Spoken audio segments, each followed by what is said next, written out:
لقد كان لكم في رسول الله أسوة حسنة لمن كان يرجو الله واليوم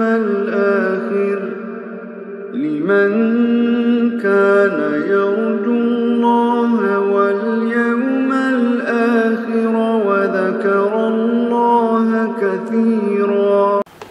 بسم الله الرحمن الرحيم. الحمد لله والصلاة والسلام على رسول الله وبعد.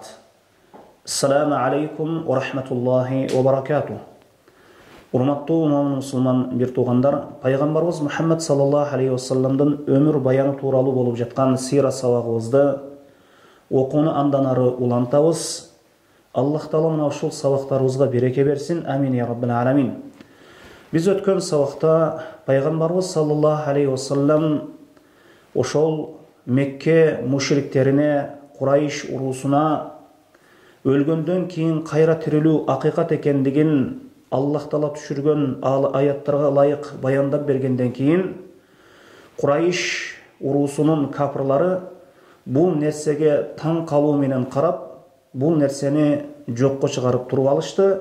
Мына ошонун негизинде Аллах таала бир нече аяттарды түшүрүү менен бул нерсе өлгөндөн кийин кайра тирилүү, акырет күнү сурак берүү акыйкат экендигин Аллах таала далилдеп койду.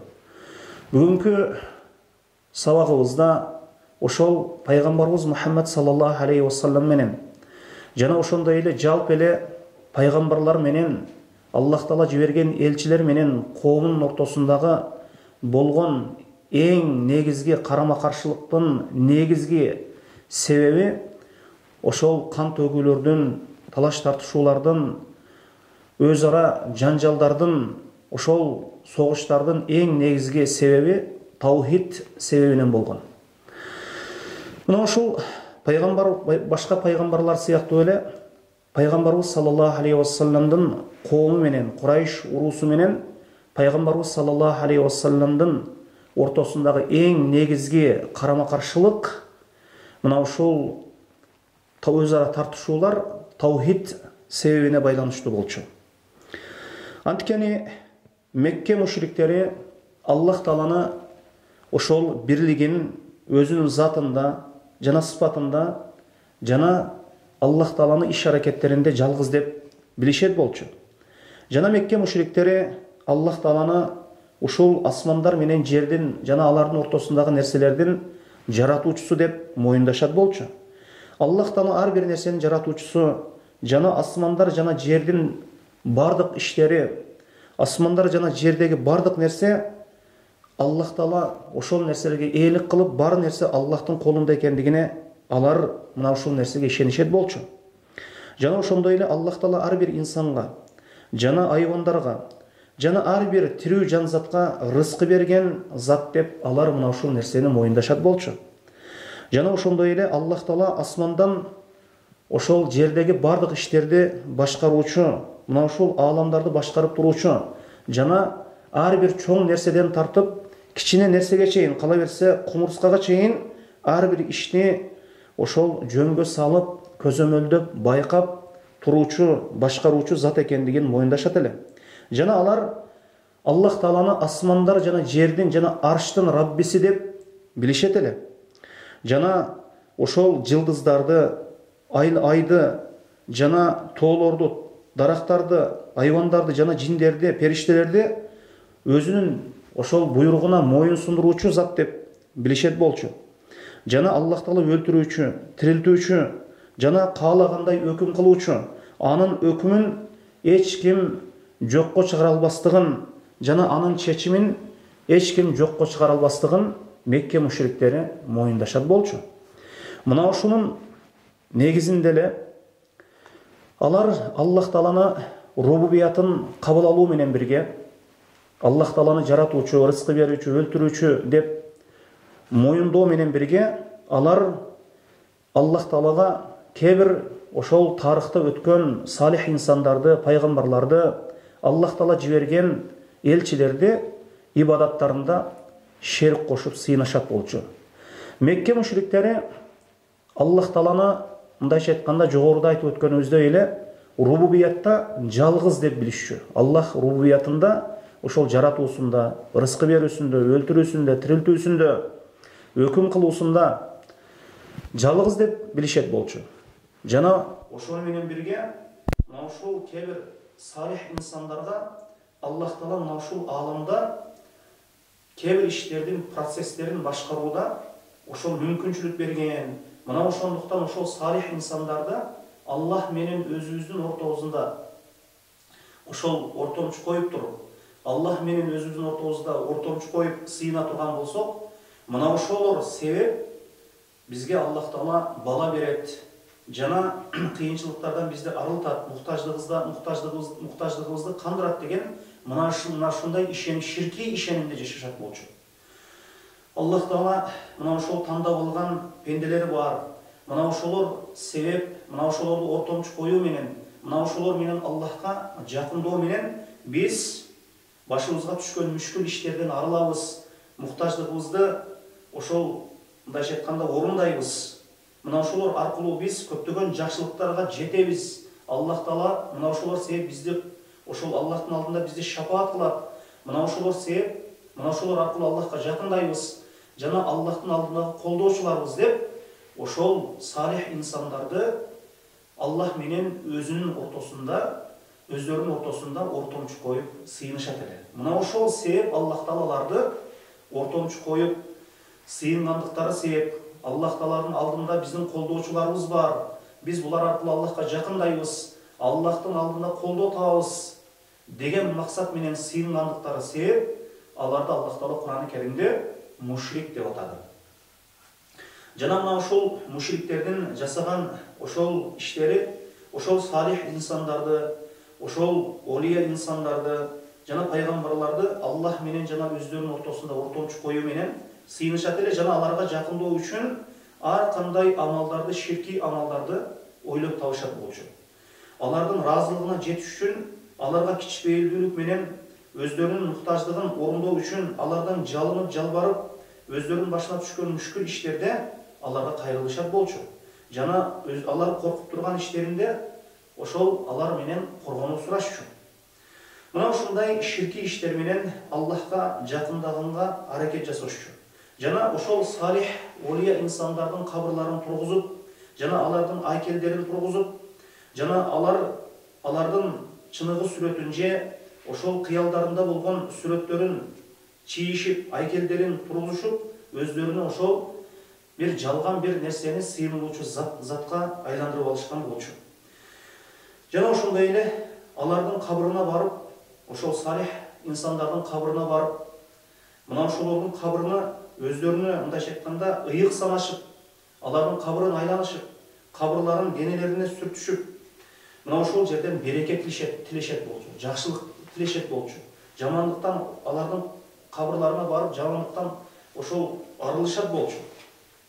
Жана ошондой эле алардын кабырларына, алардын ыраазылыгына жетиш үчүн ошол Аллах Таала рызкы кылып берген нерселерден, мисалы үчүн айвандардан, тамак-аштардан жана ошол алтын күмүштөрдөн алып барып коюшат болчу.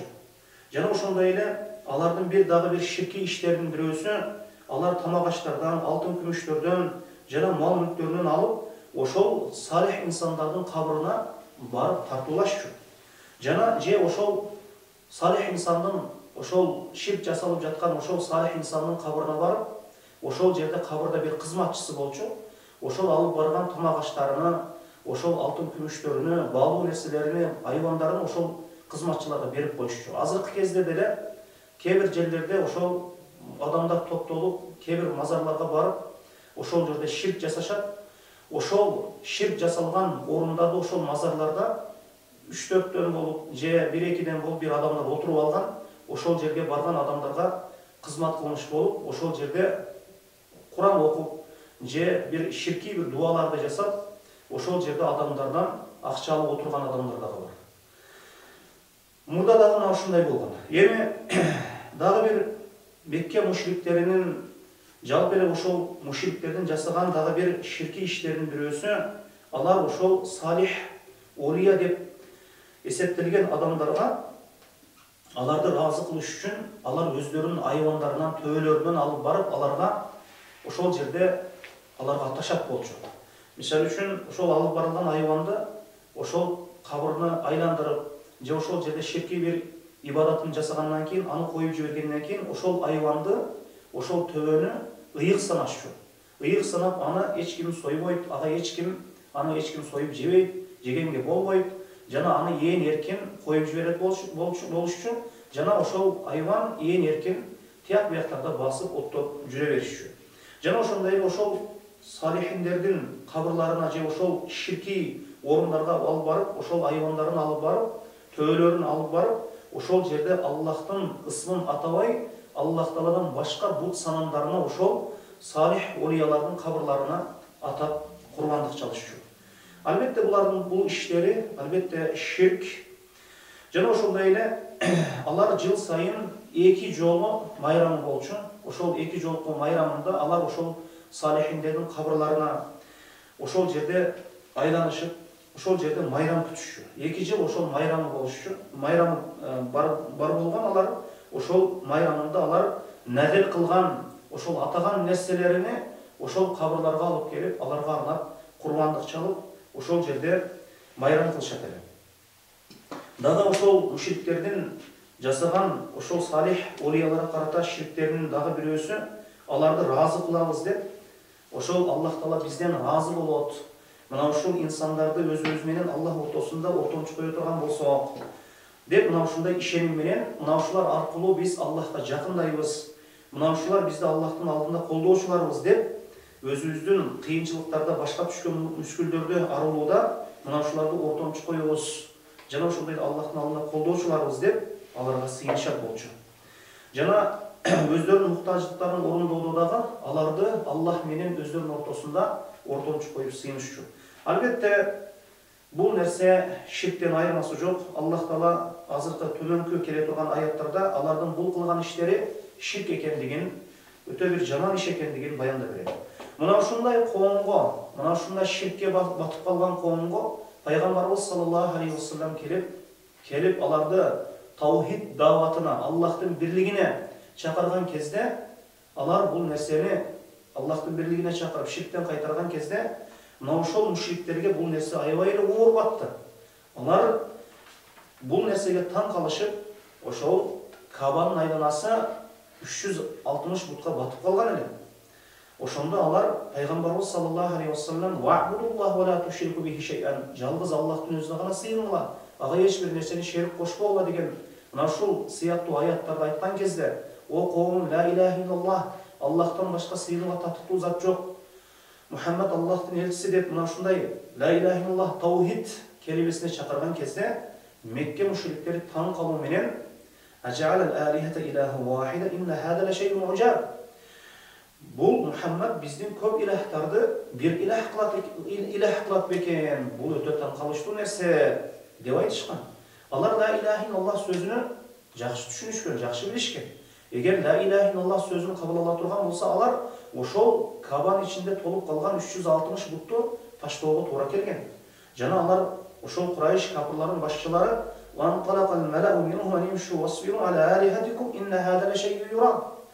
бул ошол Мекке мушриктеринин чоңдору мындан алыс болгуна жүргүлө эми өзүңөрдүн ошол сыйынып жаткан ошол илахтарыңарга, сыйынуучу заттарыңарга сабыр менен тургула, бекем тургула. Бул Мухаммад, бул Аллах Тааланын жалгыз өзүнө ошол таухидине чакыруу менен бирге бул бийликти каалап жатат, бийликке жетүүнү каалап жатат деп айтышкан. Акыркы элдерден, биз буга чейинки өзүбүзгө чейинки жашаган элдерден, адамдардан мындай нерсени уккан эмеспиз. Бул бул ойлоп табылган жорук деп, мына ушундай Мекке мушриктеринин ошол башчылары мына ушул нерсеге каршы чыгышты, Аллахтын таухидин кабыл алуудан баш тартышты. Жана ошондой эле Мекке мушриктери мусулмандарды мына ошол ширкке түртүү максатта, өздөрүнүн динине чакыруу максатта, мусулмандарды мына ушул даваттан, таухид даватынан кайтаруу максатта ар кандай талаш тартыштарды, ар кандай фитналарды ойлоп табышты. Муну биз өткөн сабактарыбызда дагы айтып өттүк. Эми мына ошол Мекке мушриктери өздөрүнө ошол илах тутуп алган ошол жалган илахтары мына ушул ааламды башкара алабы? Алар билишет болчу, бул ааламдын жаратуучусу жалгыз Аллах, рызкы берүүчүсү, жаратуучусу, өлтүрүүчүсү, башкаруучусу жалгыз Аллахты, ошол рызкы берүүчү экендигин, жаратуучу экендигин моюндашат эле. Жана ошондой эле мына ошол жалган илахтары аларды кыйынчылыктардан арылтып, башка түшкөн мүшкүлдөрүнөн арылтып, муктаждыктарын орундайбы? Жок, албетте. Эми алар кайыпты мындайча айтканда доо кылышат болчу. Эми ошол илахтары кайыпты билеби деп Аллах Таала ам индахумул гайб фахум яктубун, алардын ошол алдында кайып илими бар экен, же аны жазып алыштырбы дейт. Же болбосо Аллах Таала башка бир аятта туни би китаби мин кабли хада ау асарат мин илм ин кунтум садиқин. Эгер чынчыл болсоңор, мына ушул Кур'ан-ы Керимден ошол мурда бир түшкөн китепти, ошол Кур'ан-ы Керимден мурда бир китеп келтиргилечи, Кур'ан-ы Керимге чейинки бир китепти келтиргилечи. Же болбосо ошол пайгамбарлар сөзүнөн турган илимий бир мурасты келтиргилечи, чынчыл болсоңор деп Аллах Таала ушул аяттарды түшүрүү менен бирге ошол Мекке мушриктеринин илахтары, жалган илахтары кайыпты билбес экендигин, Аллах Тааладан башка эч бир нерсе кайыпты билбестигин Аллах Таала ушул аяттар аркылуу далилдеп койду. Жана Аллах Таала башка бир аятта кул хал индакум мин илмин фатухрижуху лана ин таттабилна зан ва ин антум илля тахрусун. Айт Мухаммад, силерде илим бар беле, аны бизге чыгаргыдай, бир акыйкат, бир илим бар беле, аны бизге чыгаргыдай, силер күмөндөргө ээрчип жатасыңар, ошол напсы каалоолоруңардын күмөндөрүнө ээрчип жатасыңар деп Аллах Таала ушул аятта дагы ошол Мекке мушриктеринин бул жасаган иштери ширк экендигин, күмөндөн башка нерсе эмес экендигин Аллах Таала ушул аяттар аркылуу дагы далилдеп койду. Жана Мекке мушриктери баары бир ошол илахтары, буттары кайыпты билбестигин ошол моюндагандан башка аргалары жок эле. Анткени аларда эч бир пайгамбарга түшкөн китеп жок эле, илим жок эле. Ошол ширк баткандан башка, ошол жахилияттан башка, ширктен башка алардын ишениминде башка нерсе жок болчу. Мына алар айтышат болчу, аларда бир пайгамбарлардан калган бир мурас болбогондон кийин, жана бир илимий бир Аллахтын бир шариятынан бир түшкөн, буга чейинки түшкөн шарияттан бир илим болбогондон кийин алар айтышат болчу, биз ата-бабаларыбызды кандай тапкан болсок, дал ошондой жашайбыз, дал ошондой ээрчийбиз, дал ошондой ишенимдебиз.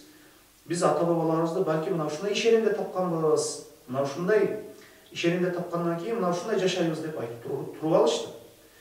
Инна важадна абана ала умма ва инна ала атарихим мухтадун. Биз ата-бабабызды мына ушундай ишенимде тапканбыз, биз алардын изинен баруучубуз деп мына ушундай айтып туруп алышты.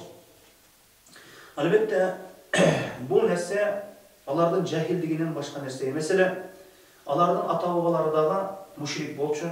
Алардын ата-бабалары дагы Аллахтын дининен, акыйкат дининен жүз буруп кеткен, ширкке бурулуп кеткен коом эле.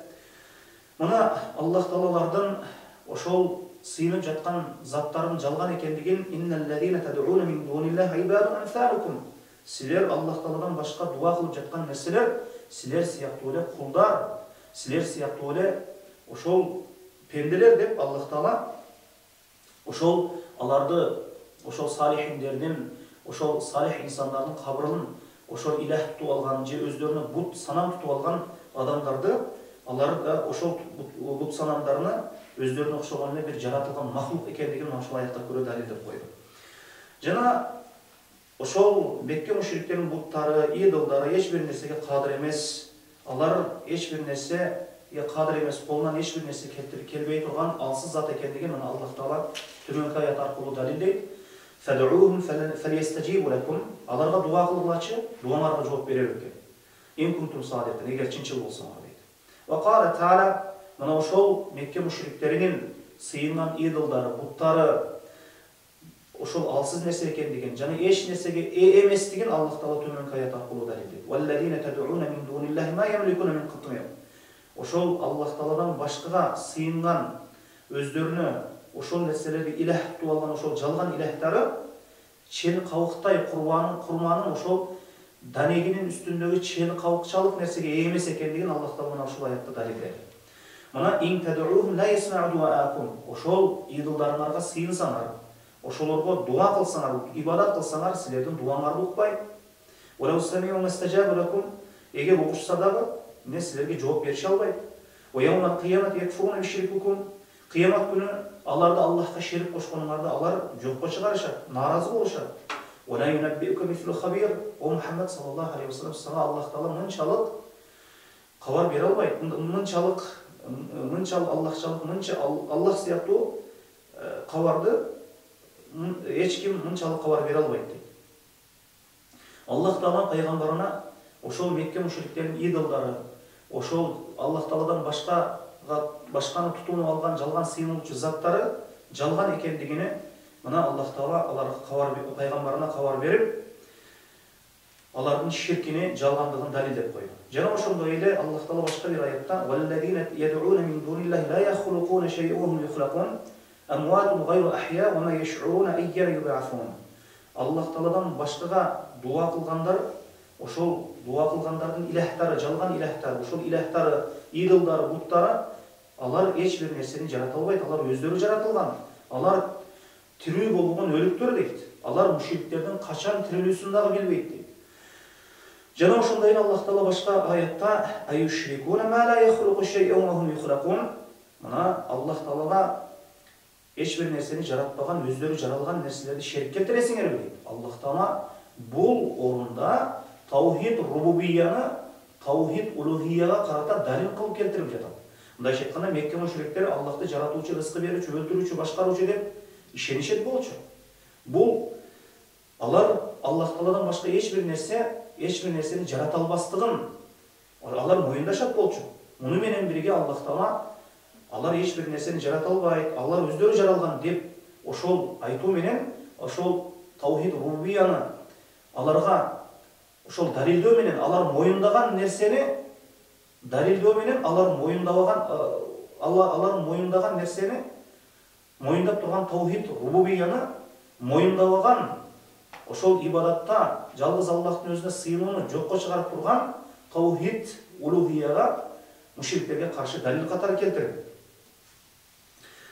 Анткени алар ибадатта жана айтканыбыздай эле Аллахка шерик кошуп, ошол салихиндерди, ошол буттарды, ошол жыгачтардан жасап алган, лайдардан жасап алган буттарны, ошол айкелдерди, же ошол кыялданып, ошол салих инсандардын буттарын кыялданып, ошол жасап алган ошол айкел эстеликтерини Аллах менен өздөрүнүн ортосунда ортомчу коюп, Аллахка булар аркылуу жакындайбыз, Аллахтын алдында колдоочуларбыз деп сыйынышат болчу.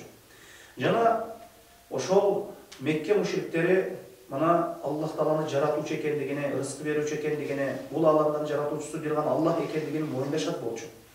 Жана ошол менен бирге эле таухид рубубияны далил келтирүү менен, таухид рубубияны ошол далилдөө менен аларга моюндатуу менен алар мына айтканыбыздай эле таухид рубубияны моюндашат эле.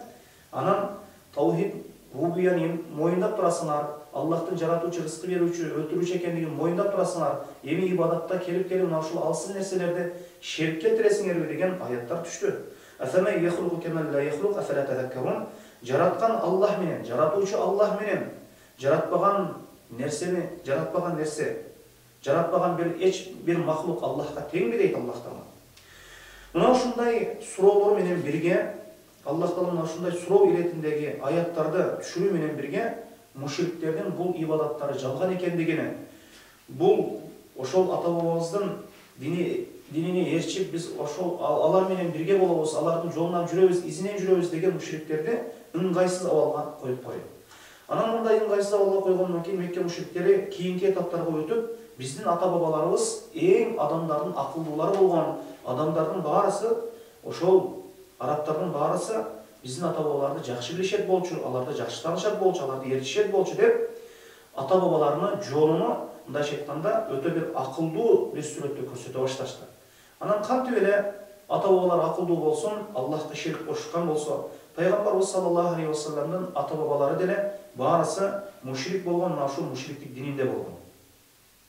Аллах Таала алардын мындай айткан сөздөрү жалган экендигин, ата бабалары бир адашууда болгондугун, эч бир нерсеге ой жүгүртпөгөн, адашууда болгон коом экендигини төмөнкү аят аркылуу далилдеп, иннахум алфау абаахум даллин фахум аля атharihim yuhraun. Алар адашкан ата бабаларын жолунан жүрүштү. Алар адашкан ата бабаларын жолун тандап алышты. Алардын ошол иннахум алфау абаахум даллин, алардын ата бабалары адашкан эле, адашкан адамдар болгон, ошол адашкан мушриктер болгон, Аллахка шерик кошуп сыйынган, ибадатта шерик кошуп сыйынган адашкан адамдар болгон. Мына ошол Мекке мушриктери дагы, Курайш ошол капырлары дагы, мушриктери дагы ошол алардын артынан чуркап кетишти, мушрик болгон ата бабалардын артынан чуркап кетишти деп Аллах Таала мына ушул аятта ата бабалары мушрик болгондугун далилдеп койду. Жана дагы башка бир тараптан пайгамбарыбыз саллаллаху алейхи вассаламды Мекке мушриктери коркута баштады. Мухаммадты биздин илахтарыбыздын бирөөсү жинди кылып койгон деди. Мына ушул нерсе буга чейинки пайгамбарыбыз саллаллаху алейхи вассаламга чейинки Худ пайгамбарга дагы Аад коому тарабынан айтылган болчу. Инна кул илля атарака бa'd алихатина бису. О Худ, ошол биздин илахтарга тийишпе, сен биздин илахтарга тийише турган болсоң, кудайлардын бири сени жинди кылып коет деген мына ушундай сөздөрдү айтышып, ошол илахтары менен коркутушат болчу.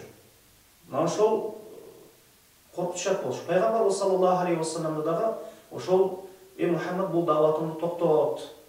Болбосо сага биздин бир илахтарыбыздан бирөөсү сага бир зыян жеткирет деген мына ушундай ишенимде пайгамбарыбыз саллаллаху алейхи вассаламга мына ушундай сөздөрдү, мына ушундай жалган болгон сөздөрдү карата айтышат эле.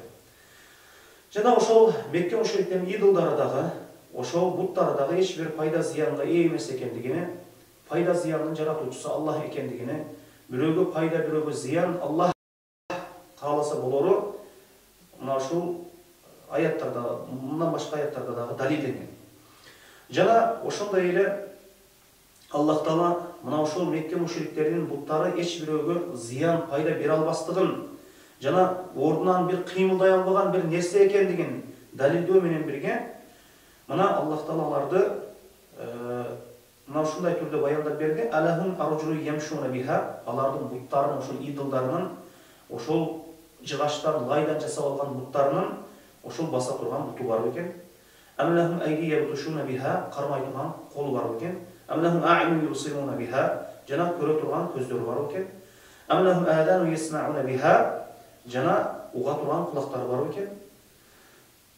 Деп Аллах Таала аларды ошол Мекке мушриктери эч бир нерсеге жарабаган бир алсыз нерсе экендигин, эч бир нерсеге кыймылдай албаган алсыз нерсе экендигин далилдеп койду.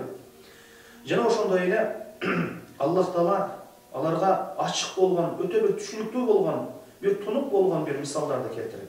Мына я юханнас, дуриба масалун фастами'у лах. О адамдар, силерге бир мисал, Аллах Таала бир мисал келтирди. Мына ошол мисалды уккула. Инналлазина тад'уна мин дуниллах, Аллах Тааладан башкага сыйынгандар, ошол сыйынгандардын ошол илахтары, жалган илахтары, ошол буттары, идолдары ла яхлуqu зубаба ва ла иштамауна. Баары бириксе дагы ошол бир чымынды дагы жарата албайт. Ошол Мекке мушриктерин ошол Меккеде тургузуп алган, өздөрүнө бут тутуп алган, сыйынуучу зат кылып алган ошол 360 бут, ошол бут идолдары бириксе дагы бир чымынды дагы жарата албайт. Ва яслуху зубабу шай'ан ла ястанқидуху минху, да'фа ат-талиб вал матлуб. Эгер чиркей ошол буттардын алдындагы жей турган бир нерсени алып кое турган болсо, аны тартып алса, аны андан куткара албайт. Деп Аллах Таала ошол Аллахка шерик кошуп сыйынган мушриктин дагы өзү жана ошол ширк келтирилип сыйынып жаткан бут идолдун дагы өзү алсыз экендигин ошол аятта далилдеп койду. Жана ошондой эле пайгамбарыбыз саллаллаху алейхи вассалам Мекке мушриктеринин ошол ширктерине каршы, ошол таухид менен каршы чыкты, ширкке каршы күрөштү. Мына ошонун натыйжасында эми Мекке мушриктери колунан эч бир нерсе келбегенден кийин ошол мусулмандардын жалгыз сыйынуучу заты болгон Аллах Тааланы ошол сөгө башташты, айыптай башташты. Ва тасуббул лазина yad'una min dunillahi fayasubbullaha adwan bighayri ilm. Силер ошол Мекке мушриктерине Аллах Тааладан башка сыйынып жаткан Мекке мушриктерин бут идолдарыны, илахтарыны Аллах Таала сөкпөгүлө деп. Алар дагы Аллах Тааланын илимсиздиктен сөгүп коюшат деп айтты. Эми пайгамбарыбыз саллаллаху алейхи ва саллям өтө бир сонун ошол Аллах Тааладан келген вахий менен бирге ошол Мекке мушриктерине каршы сонун түрдө ширкке каршы өтө бир күчтүү далилдер менен күрөштү. Мына ошонун натыйжасында Мекке мушриктери мына ушул даватты токтотуу максатта, таухид даватын токтотуу максатта, ага буттоосу максатта эми ошол пайгамбарыбыз саллаллаху алейхи ва салламга ыйман келтирген алсыз, эч кими жок, жардамчысы жок сахабаларды кыйноого түштү. Ошол пайгамбарыбызга ыйман келтирген сахабаларды кыйнай башташты. Аларды түрдүү азаптар менен азаптай башташты. Ошондо пайгамбарыбыз саллаллаху алейхи ва салламды ошол тилини, мындайча айтканда, тилиндеги чыгып жаткан даватты токтотуу максатта, ошол пайгамбарыбыз саллаллаху алейхи ва саллам даватын токтотуу максатта пайгамбарыбыздын амекиси болгон, пайгамбарыбызды коргогон ошол Абу Талибке ошол Мекке мушриктери бара турган болушту. Эми ошол Мекке мушриктери колунан эч бир нерсе келбегенден кийин мусулмандарды азаптаганга өтүштү. Эми ошол кээ бир алсыз, жардамчысы жок мусулмандардын азапталуусу тууралуу эмки сабакта айтабыз. Иншаллах, эмки сабакта мына ушул жерден улантабыз. Субханака ва бихамдик, ашхаду ан ла илаха илля ант, ва астагфирука ва атубу илейк, валлаху а'лам.